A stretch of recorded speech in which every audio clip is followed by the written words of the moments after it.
Welcome back, everyone. More now on our top story. 3 people have died. A man is still missing as historic flooding intensifies in parts of northern New South Wales.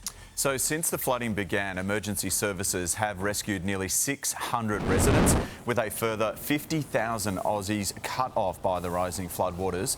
The wild weather is expected to continue into the weekend as well.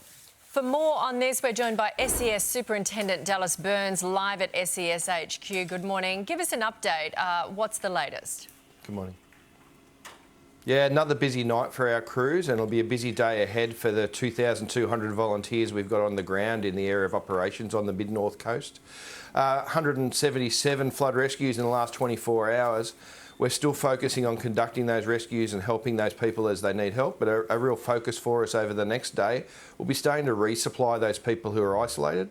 We've currently got 50,000 people isolated, with the most of those in the Taree area due to the M1 being cut. But there's also many outlying villages and people on farms who are isolated at the moment, and we need to make sure they get their staples to them, and we've got a resupplying plan to start helping them do that.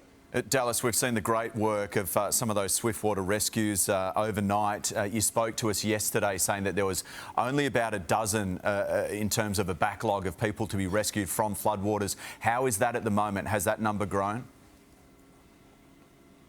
No, it's gone down, which is really pleasing.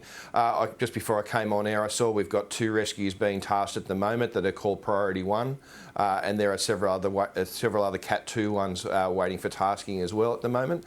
We'll be on top of those in the first couple of hours now that we're in daylight.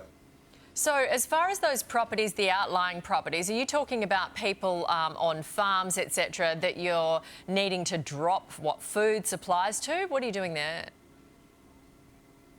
Yeah, there'll be a whole mix of methodologies for depending on where they're isolated and how they're isolated. Some of those properties may only be able to be reached by aviation, in which case that's the methodology we'll use. Others, we may be able to use boats to get to where their roads are cut, and we'll put plans in place to meet the homeowners at the driveway location that's now their boat ramp, so to speak.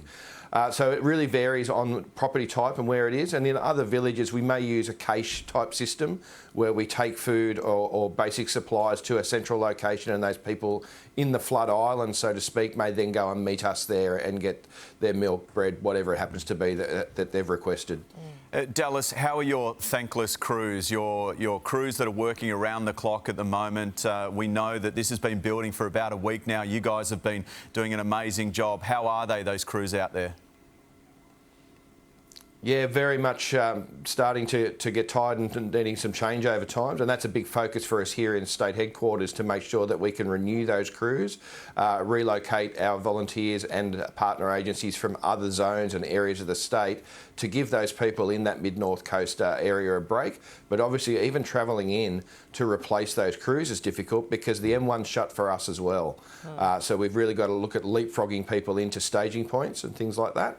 But we are planning out to continue operations into mid next week, perhaps late next week, because obviously as soon as the water recedes, we start moving to the recovery phase to making sure these communities can get going and get back on their feet as quickly as possible. Yeah, certainly doesn't end when the rain stops, does it?